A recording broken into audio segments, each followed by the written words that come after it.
எடப்பாடி பழனிசாமி உள்ளிட்ட யாரையும் தாங்கள் இழக்க விரும்பவில்லை என்று முன்னாள் அமைச்சரும் OPS ஆதரவாளருமான வைத்திலிங்கம் தெரிவித்துள்ளார்.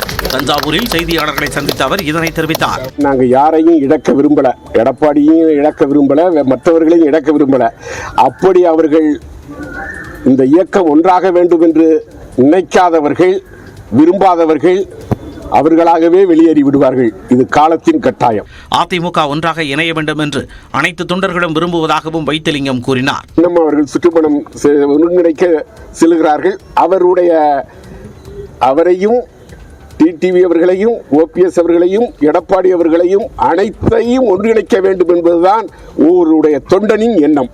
டிசம்பரில் அனைவரும் ஒற்றுமையாவார்கள் எனவும் 2026ஆம் ஆண்டில் அதிமுக தான் ஆட்சி அமைக்கும் என்றும் வைத்திலிங்கம் நம்பிக்கை தெரிவித்தார்.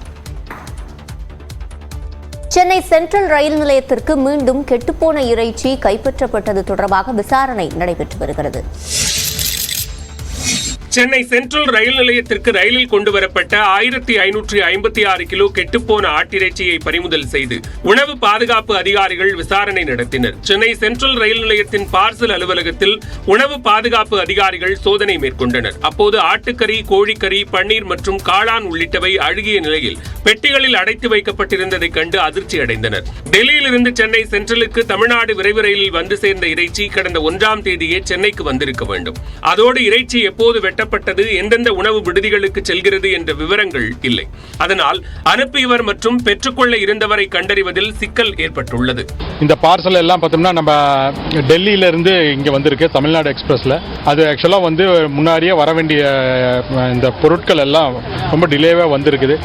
வந்து இங்கே ஓப்பன் பண்ணி பார்க்கும்போது மிக கடுமையான ஸ்மெல்லு, பயங்கர ஸ்மெல்லாக இருந்திருக்கு. எல்லாமே கெட்டு போயிருக்கு. ப்ராப்பராக அட்ரஸ் மட்டும் பண்ணி அனுப்புங்க. அண்மையில் ராஜஸ்தானிலிருந்து சென்னை சென்ட்ரலுக்கு ரயிலில் அனுப்பப்பட்ட கெட்டுப்போன ஆட்டிறைச்சி பிடிபட்டிருந்ததும் குறிப்பிடத்தக்கது.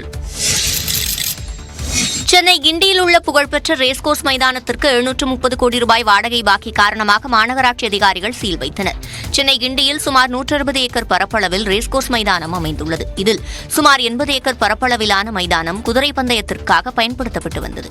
இந்த மைதானத்தை அரசிடமிருந்து குத்தகைக்கு எடுத்து நிர்வகித்து வந்த ரேஸ் கிளப் நிர்வாகம் 1970 முதல் 2004 வரை சென்னை மாநகராட்சிக்கு சுமார் 730 கோடி ரூபாய் வாடகை பாக்கி வைத்ததாக புகார் எழுந்தது. இது தொடர்பான வழக்கு நிலுவையில் உள்ள நிலையில் 2 மாதங்களுக்குள் வாடகை பாக்கியை செலுத்த உயர்நீதிமன்றம் உத்தரவிட்டிருந்தது.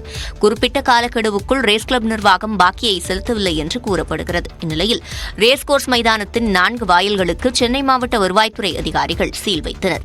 குதிரை பந்தயம் நடக்கும் மைதானத்திற்கு தான் சீல் வைக்கப்பட்டுள்ளதாகவும் அதன் உள்ளே உள்ள கட்டடங்கள் மற்றும் திருமண மண்டபத்தை பயன்படுத்த தடையில்லை என்றும் அதிகாரிகள் தரப்பில் தெரிவிக்கப்பட்டுள்ளது. இதனால் வழக்கமான பயிற்சிகளுக்கு வந்த ரேஸ் கிளப் உறுப்பினர்கள் ஏமாற்றத்துடன் திரும்பிச் சென்றனர்.